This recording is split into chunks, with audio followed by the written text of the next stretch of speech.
We're going to demonstrate how to set up your login and password to enter the e-filing program. It allows you to log in from any computer to enter data and file reports. And again, remember, this is not a compliance seminar. So if you have questions about whether you can receive certain types of contributions or how to make certain expenditures, that is dealt with in compliance. We do have webinars set up for compliance side of it for the CPCs and political party committees. So I recommend attending one of those. Or you can call our main office at 609-292-8700 and ask to speak with a compliance officer regarding a question. Again, we're going over the R3, not the R1 or the G1. So a lot of the features that are in the R1 are almost identical to the R3. There are a couple of differences, but if you want something specific to candidates with the R1, I would recommend taking your time to attend one of those. It's almost identical, so most of the information will be exactly the same. There are just a couple different things different, particularly when it comes to certifying reports. So let me get started with this. This is our home page of the website here. You'll see any updates right here in the middle of the screen, letting you know what's going on with our agency, particularly when it comes to COVID-19, any changes that have occurred with our office. Currently, if you need to come into our office, you're going to need to make an appointment to make sure that somebody is there in attendance to be able to assist you. We have a skeletal staff that's in the office, so making sure that we have someone who can assist you, please call. Also, any other information in here. Remember, I'm sure that most of you receive this letter in the mail. If you're with a political party committee or a continuing political committee, electronic filing has become mandatory for everyone for this year. So everyone will either need to file the A3 electronically if they're not going over the spending threshold, or the R3 electronically if they are exceeding the thresholds. The thresholds have changed for the year. Let me just go over to electronic filing here under advice for filers. That's the quick connection to it. You will see in here the e-file program, which is what we're going to go over. Down here, the registration and PIN application form. Anyone who's going into the program really needs to have a registration and PIN. That is their electronic signature. It identifies who they are, and the program requires it for people who are entering into it. So make sure you get that before you enter to the program. A person actually processes that form. So once you fill out this electronic form in here, if you already have one, you don't need a new one. But if you're sending it in, you must have an individual email address for each person. You cannot use the same email address for multiple people. It will be rejected and you will not receive a registration and PIN. Once you filled everything out, check that certification, click File with ELEC. Usually within a few hours, we will process it and send you an email with that registration and PIN, along with a backup of a mailed registration and PIN form in case there's something wrong with your email. At least something will come to you in the mail. That again is for individual person. It has nothing to do with what committee you are filing for. It has nothing to do with what company you work for.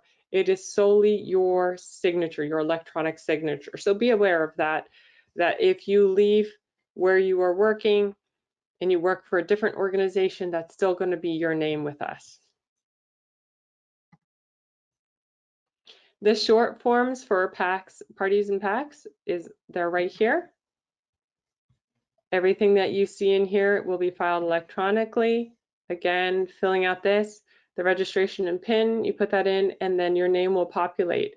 You can't type in a name. It has to have the registration and PIN, which will make that name appear. Put in that information in there. This is one of the short forms. We have multiple short forms.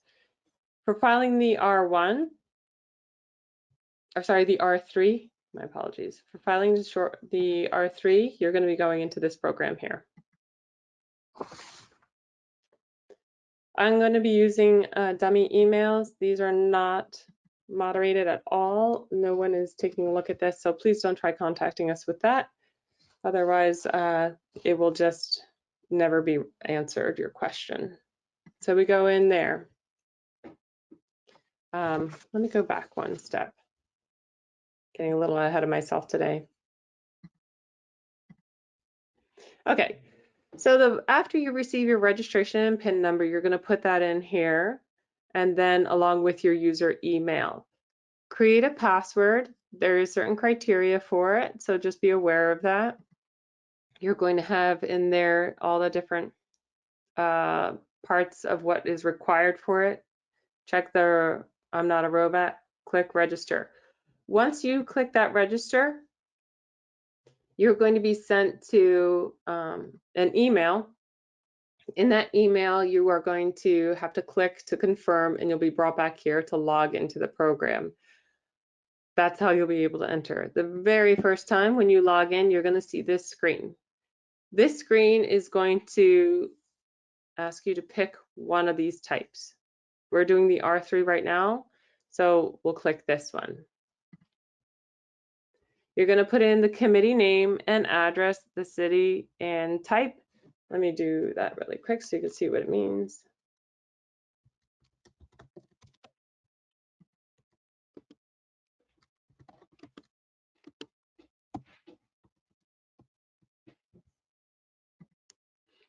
So depending upon what type of committee you are, you're going to select one of these. If you're a political party committee, that means that you are organized by statute, you'll select that. If you are a committee that's not organized by statute, so a club or a business that had created a PAC, one of those, you'll click on that one. If it is statewide, you're not going to select the county, you will select the location as statewide, skip over county. If it is under a municipality, you would click this for the county, the party, the location, and the year, the reporting year. So for this year, I would select 2021, if that's the year I'm starting with. If you're trying to file the fourth quarter of 2020, your reporting year is 2020.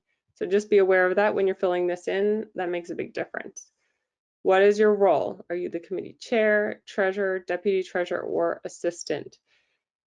I'll select treasurer. The treasurer is the person who needs to certify an R3 report, so I'm going to select that. We do have roles and permissions information in here. That goes over what each person can do within the program. An assistant cannot sign their own name, but if they have the registration and PIN and email address for the person who needs to sign, they can fill that in and certify on their behalf. So then I'm going to click Save. And you'll see in here that my committee has been created. We're going to go to reporting periods. This is the first report that we're going to file, so we want to select April 15th. Remember, everything is required to be filed electronically for 2021, so select the period that you're starting with, which would be April quarterly. If you start out as an A3 filer for the year and you need to switch over to filing the R3, you will select the first report that you're starting with, but you're going to need to include all activity from the inception of the year. So starting from January 1st up to the close of that reporting period, you'll put it in that particular report. If you do that and you decide later that you want to actually come back and do an April quarterly instead of starting with, let's say, the July, you will be unable to do that. Just be aware of that when you're setting this up, which one you're starting with. So we'll add the first reporting period and then proceed. Now we have in here the very first report. You'll see it in here in our list. You'll see the active reporting cycles. This one you can select in a drop-down. If I had multiple committees, that drop-down would show multiple in there. If you want to add another committee after you've set this one up, say you're the treasurer for multiple committees, you would be able to do that by clicking on Add New Reporting Cycle. When you do that, it's going to bring you back out here. You can go in here and create another one just as we had done before, and that will add it to the list. To go back to the main screen where we have our committee set up, I recommend always going back to the start button here in the top left corner. That is going to bring you here, and you'll see at the very top of the screen where you are, your active reporting list. If you filed anything with us, if you filed this report, it would have a checkbox in here. Once there's a checkbox in here, over on the left side, it'll show that you can begin an amendment to correct anything in there. You can't correct something in this report until you actually begin the amendment. You will need to file that amendment for us to see any activity. I'm going to go through all these things again later as I progress through the training, but remember, if you need to submit something to us, you have to actually file it. Creating something in here does not actually come to us. We don't see if you've created anything. So I recommend messing around a little bit with the system, create a dummy account so that you can try it out before you start with the one that you're about to file with us. Just so that if you make any mistakes or try different things, it's not going to be something that you're actually trying to submit to us. Okay, let me get out of here. I'm going to go to one that has information within it.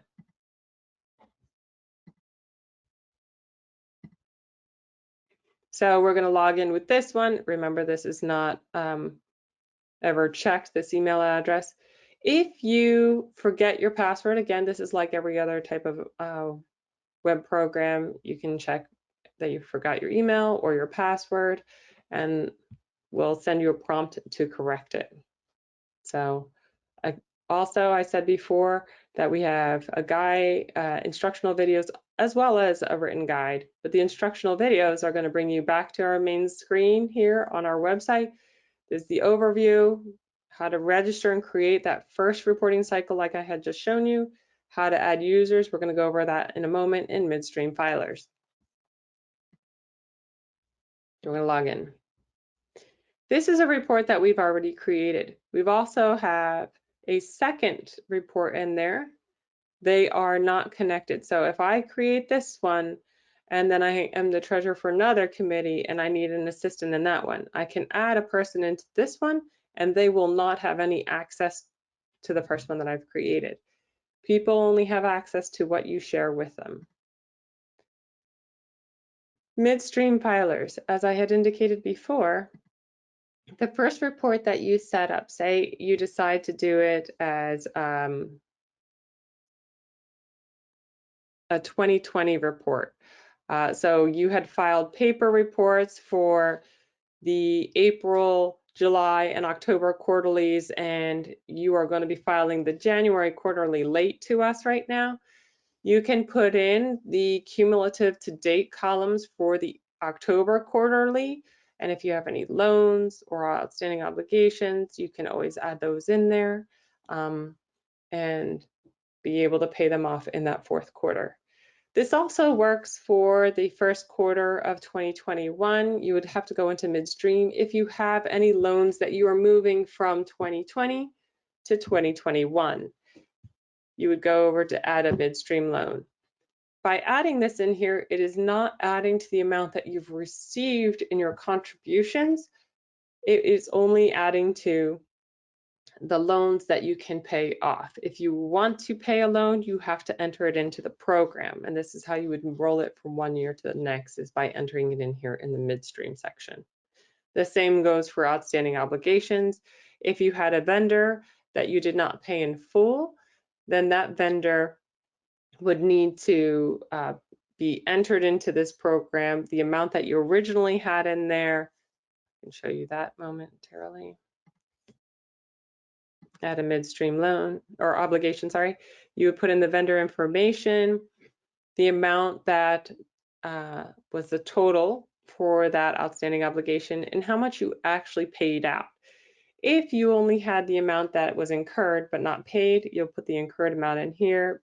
Make sure you reflect in here the amount dispersed. The program usually just automatically matches the two, so you'll have to manually change it.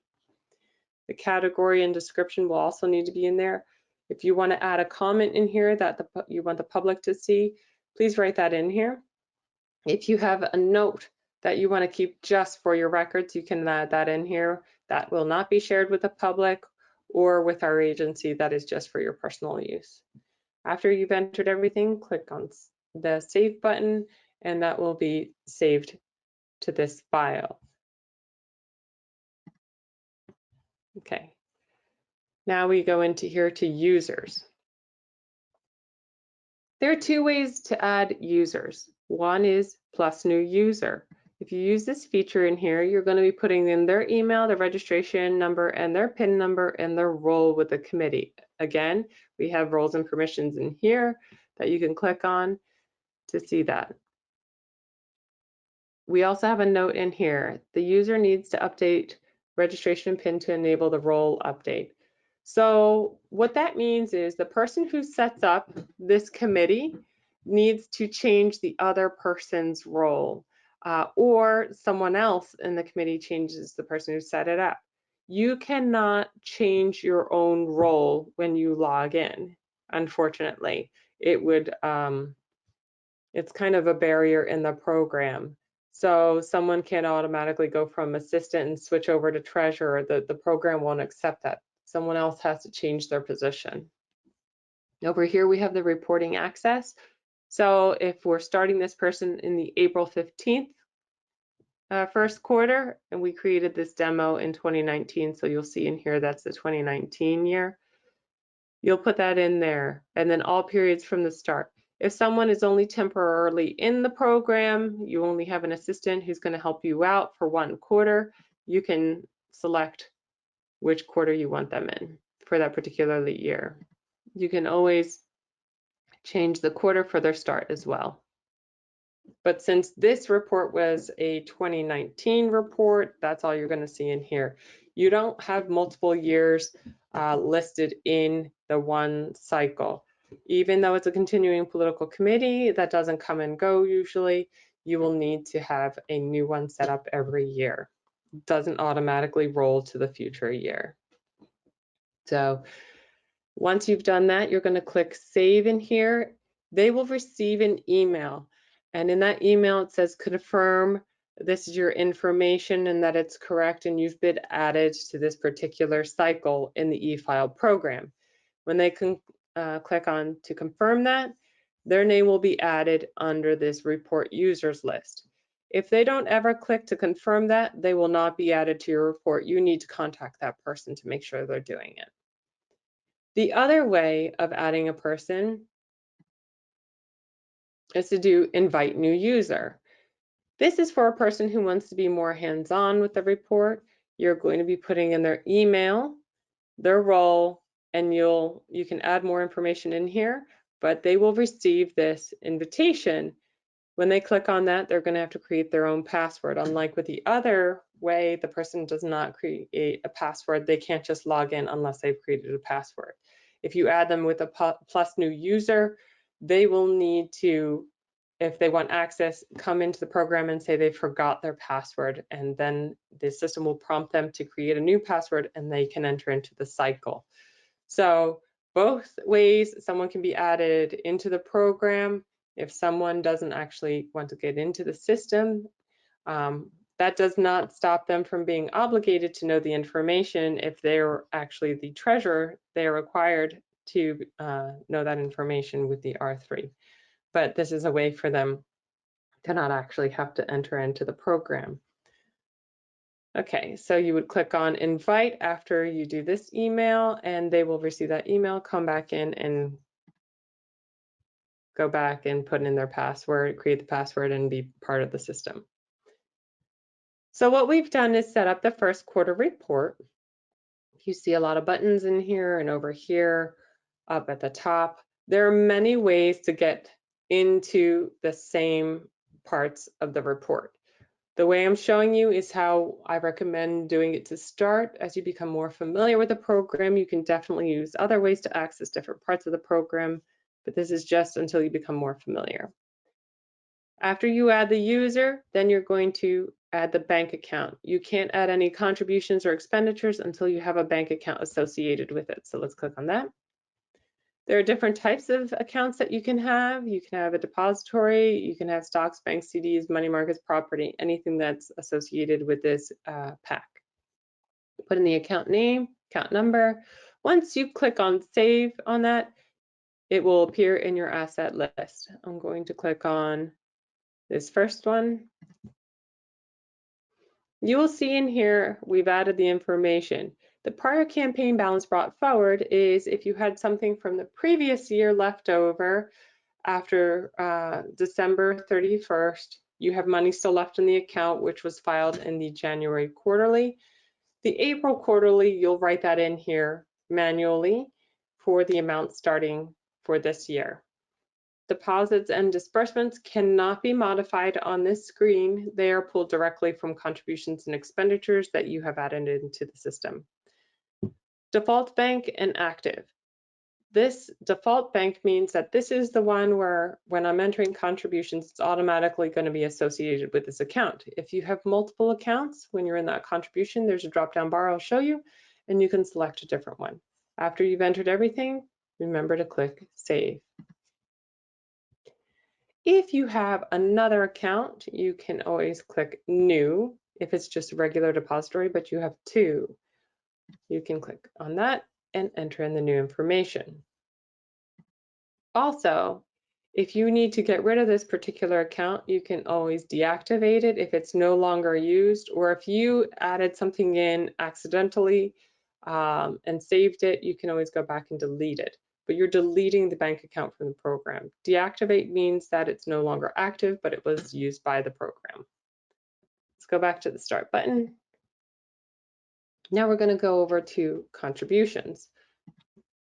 Contributions automatically goes to individual. If it's not an individual that made a contribution, uncheck that box, it becomes non-individual. Remember when you start typing in, if you start writing an individual in here and realize, oh, I started putting it into a non-individual, then you check this box, everything gets wiped. You have to start all over again. So just be aware of what you're filling in. Up here, this is what I indicated before with a bank account. There's a drop down. Select the account that is appropriate for this. If everything is going to be going into that default account, you don't really need to worry about it because that's the one it's automatically going to go to. If you need to correct that in any one of them, you can definitely edit that. So we have some that we've already added in there. You can go to edit. All the information you entered before will appear. You can always go in here and change the account that it was supposed to go to, or correct the amount received if that is what occurred, or the date received. Whatever it is you need to correct, you can do that in here. Also, we have the 48-hour contribution. If this is in excess of, for this year, it has increased to 1,900, and it needs to go as a 48-hour contribution because you're in that time frame. Let's say this is part of the July quarterly reporting period, because April 1st up to the primary election is your 48-hour notice period. You can check the box for that, and afterwards come up here to e-file a 48-hour report, and it will compile that into a report which you can file through this program. You don't have to go separately to file a C3 or an E3. That can be done in this program directly. And I'll show you how to e-file after we're done going over the types of contributions. So you're going to put the information in here. After you save somebody's contribution, click Save here. You're going to see this has been saved into the system. Now, if you need to add another one, you can see in here, do not check existing items. If you leave that blank, what's going to happen is if you write in Doe and tab, you'll see that we have two different Jane Does, slightly different address and everything, but they've been entered into the system. If you're receiving a second contribution from the same entity, you can do what I did, write in part of it, tab, and select that one. What that does is it puts in your aggregate amount in there so you don't have to add them together. So that's going to be tabulated for you by the program. You'll put in the new date received and the amount received, and then it will add it together. If it is currency, so cash, dollar bill sort of thing, you will check that box and that will be itemized. We recommend entering every contribution you receive, whether it is under $300 or over $300. Obviously, every amount in cash has to be disclosed, but the If only if it's in excess does it get itemized on the report that is displayed to the public. Those that are under $300 don't get itemized to the public, and they will just be added together as a lump sum amount for contributions received up to $300 from one source. So all of those will be, say you receive $30, $20 checks. At a minimum, you need to put in the person's name, the date, and the amount received, and save if they're not going to be disclosed in detail. However, we recommend putting in all information just for you in the off chance that that person gives again later on in the year and you need to add them in. You can always add it in at that second one to make sure you have the full information if you select them from the drop down. Okay, let's go back over here to the top. That was monetary contributions. Those are checks. In kind are the goods or services. So if you receive a goods or service, so someone pays for something on behalf of the committee, and this is not a loan, this is someone who is not intending to be repaid for it. This is just an in-kind contribution, whether it's a non-individual, that's what it defaults to. If it is an individual, you can check that box and write in their information. But you can't change the bank account because since nothing is hitting the account, it has to be non-deposited. That is a grayed out field. Again, this can be a 48-hour contribution, so note that in there, date and amount received. If you want to see what you've entered for the in-kinds, just as we saw with a monetary, you can always go to show list, and that's going to show you only in-kind contributions that you've put in there. So you can see that for this program. Adjustments, refund of contributions.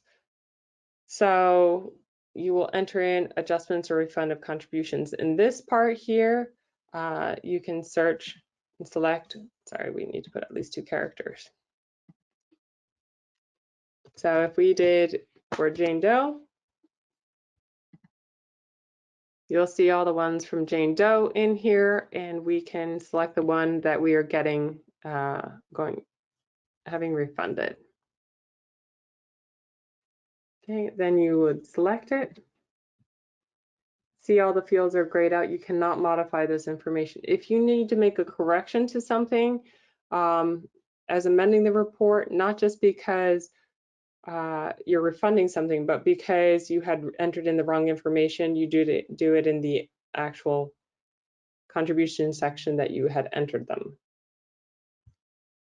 Then you will click Save. If you refunded the contribution, say it was an excessive contribution and you need to refund a certain amount, you'll put that information in here and save. Okay, dividends and interest from your bank account, you'll be putting that information in here, the institution name and how much interest you received.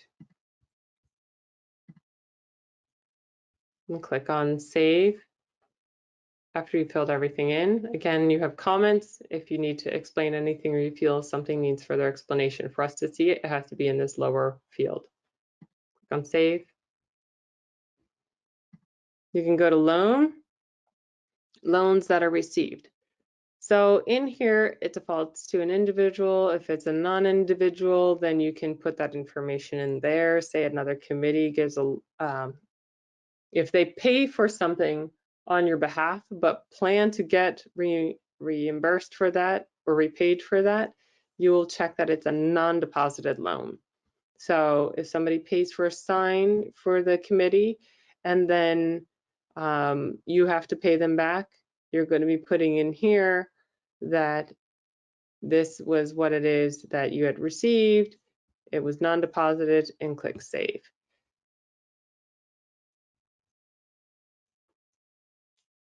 Let's go back to the Start button. Does anybody have any questions about contributions before I move on to expenditures?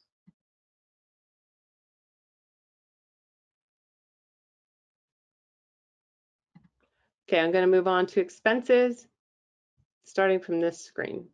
Oh, one other thing before I move on to that, before I forget.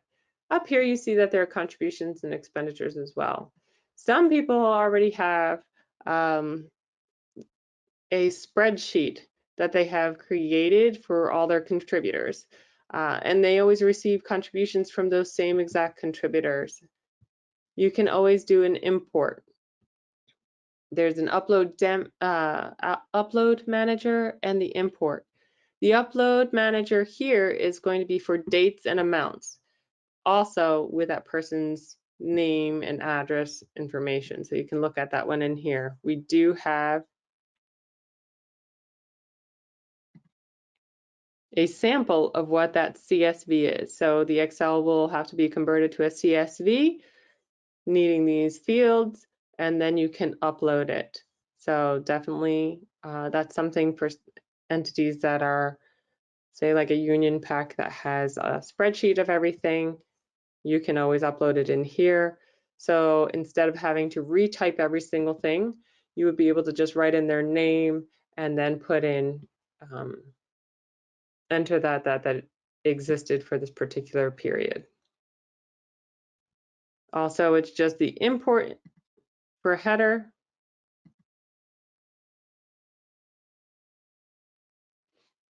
So for the header only, it's just going to be their name and address. It's not going to have the date and amount that you had received from an entity. So just be aware of that. We have the same exact thing for expenses. So you can take a look at that if you'd like to do that. If you have a loan that needs to be forgiven, you can always go into Loan Manager, view a loan. And if this loan was forgiven, then you're going to forgive the loan. However, if parts of the loan are repaid, you're going to be doing that in the other part of the program under expenses, which I'm going to show you now.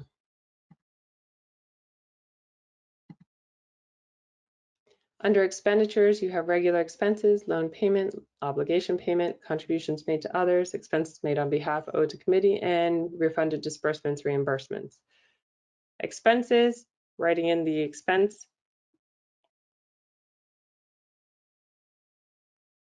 And let me show the list here.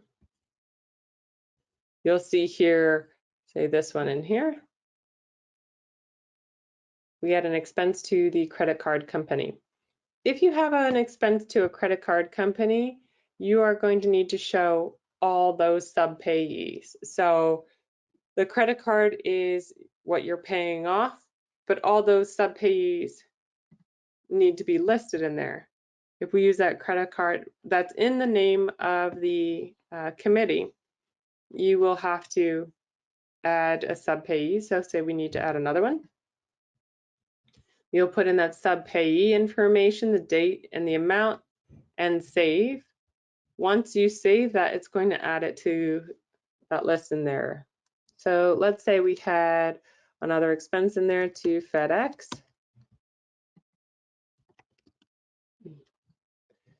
We have one in here already, so we're going to just select that one in there, and then we're going to put in the new purchase date.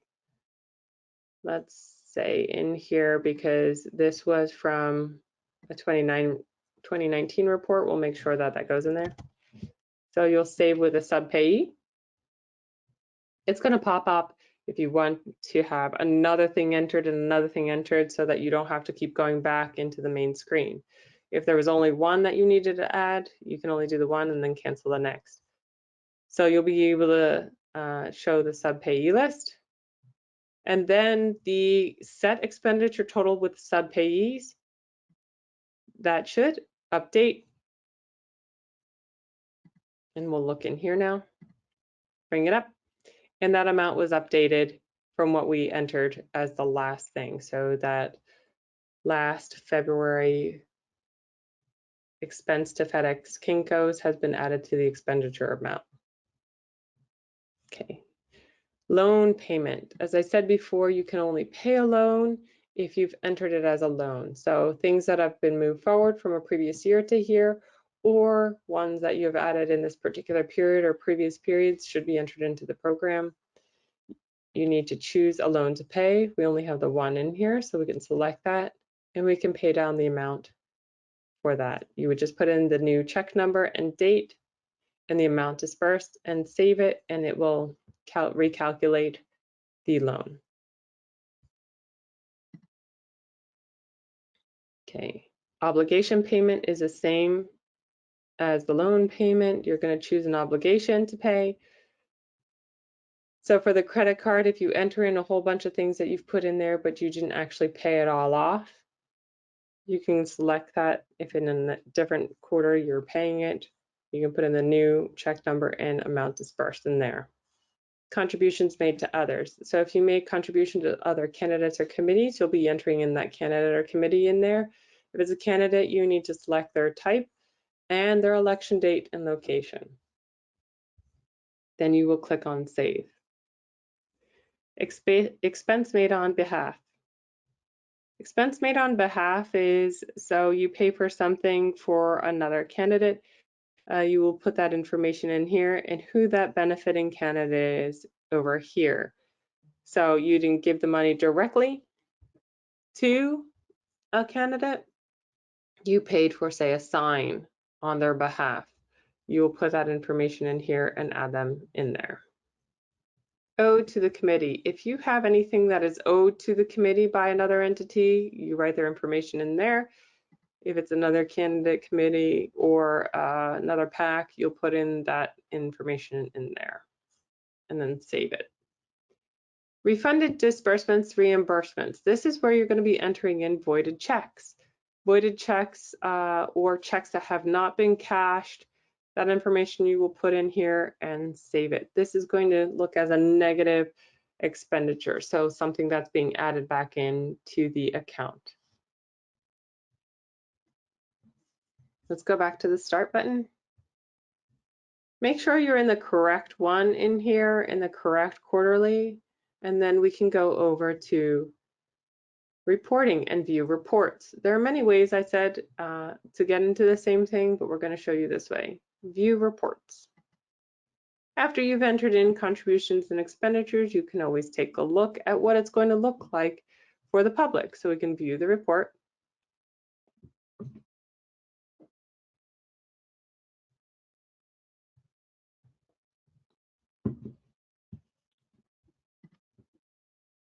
And you'll see this PDF.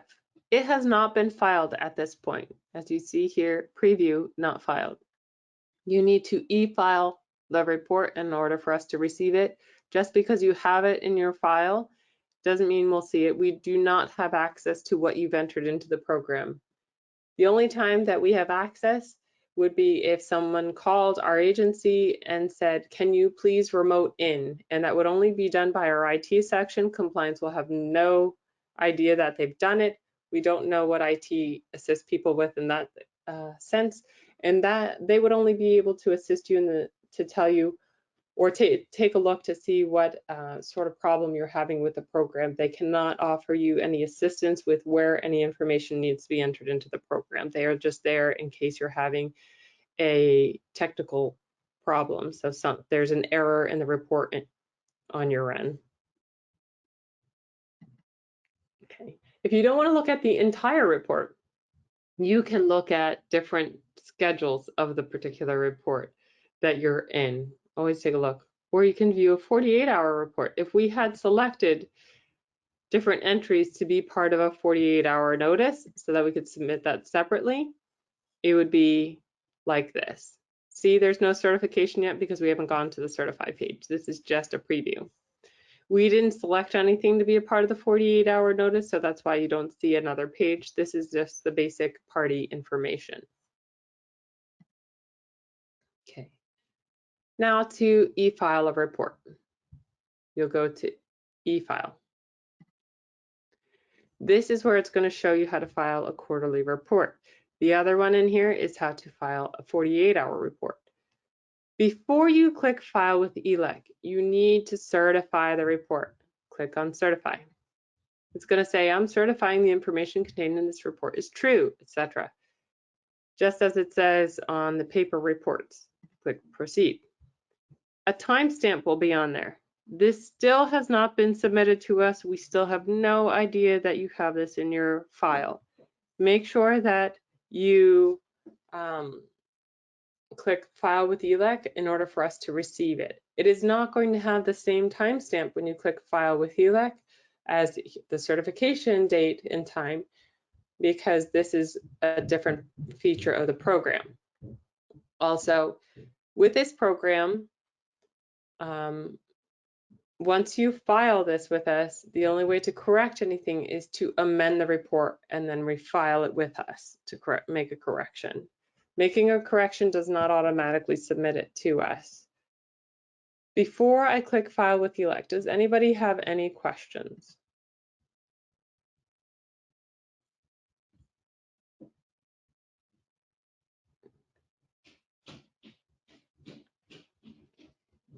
Okay, I did receive a question under the chat feature, so Gianna was not able to see it before, but I can address that right now.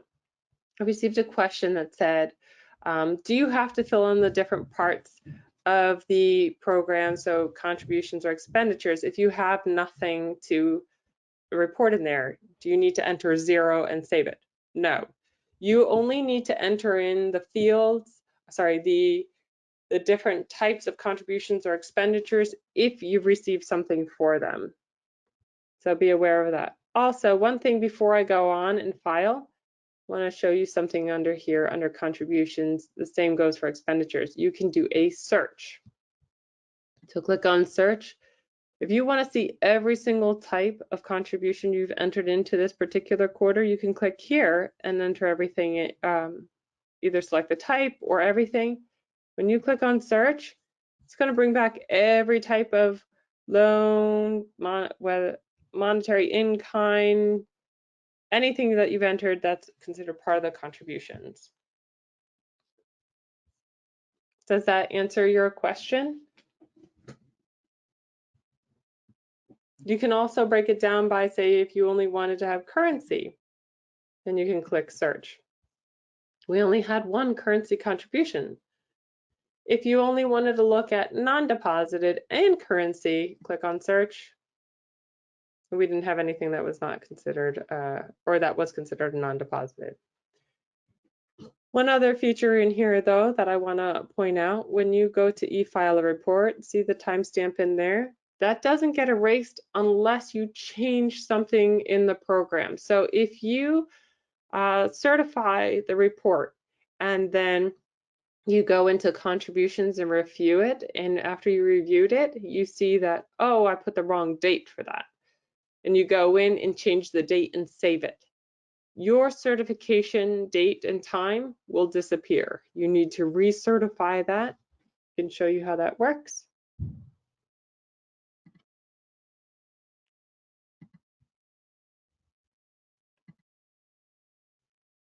So say we have this one in here. Oh, this is not one that I want to save. Okay, we'll go into the monetary list.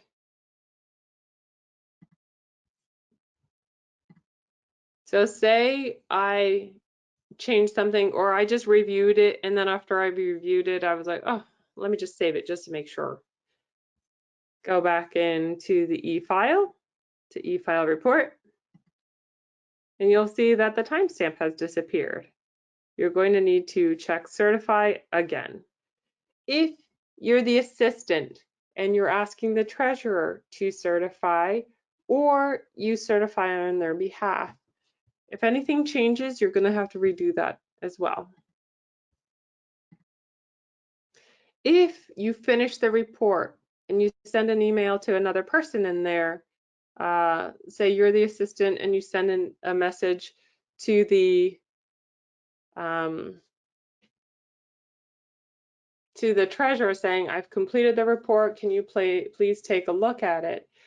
They are going to come and take a look at the report, and they can certify for themselves, or they can ask you to certify, but it needs the certification in there of the treasurer for an R3, just as it did for paper. Does anyone else have any questions before I continue to file the report?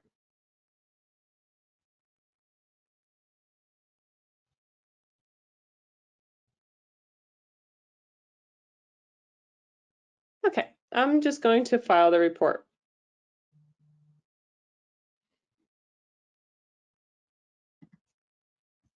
It says, are you sure you want to do this? It also says in here, make sure that they've certified. So please read that. Please make sure anyone who's in the program that has to certify reads that. Click Proceed to File.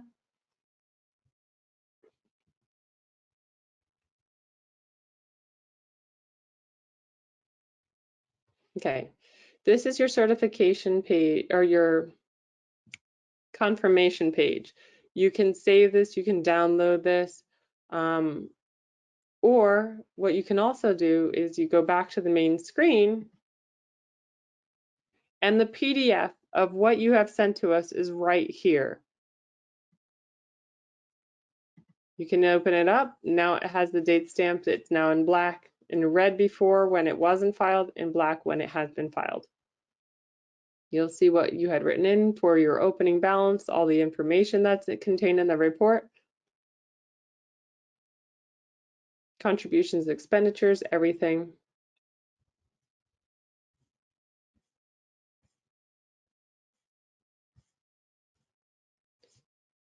Zip through a little bit. With a credit card, just to show you what it looks like after you filled in each thing, a credit card has to have all the information below it. So you'll see the signs, food, anything else that is in there, and the total amount. So total amount that belongs to it, but the only amount that actually was paid off was right up here. And then moving forward through everything, if you had made an expense for someone else, then you'll see that in here. Okay.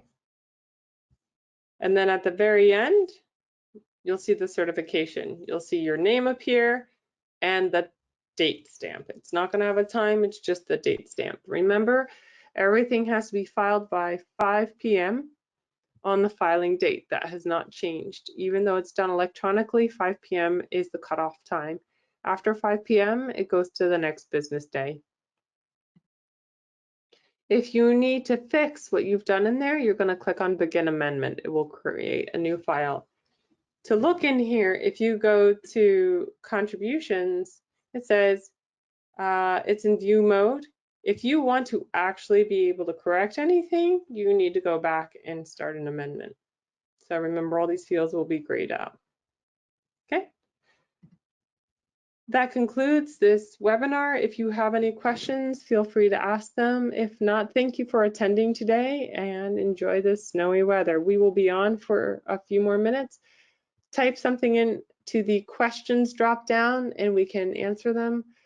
Aside from that, thank you for attending and good luck with the program. Feel free to call our office and any one of the compliance officers will be able to assist you. If you're having technical issues, ask for IT. And again, the instructional videos, there's a link to that in here for you to go over it. Have a great day.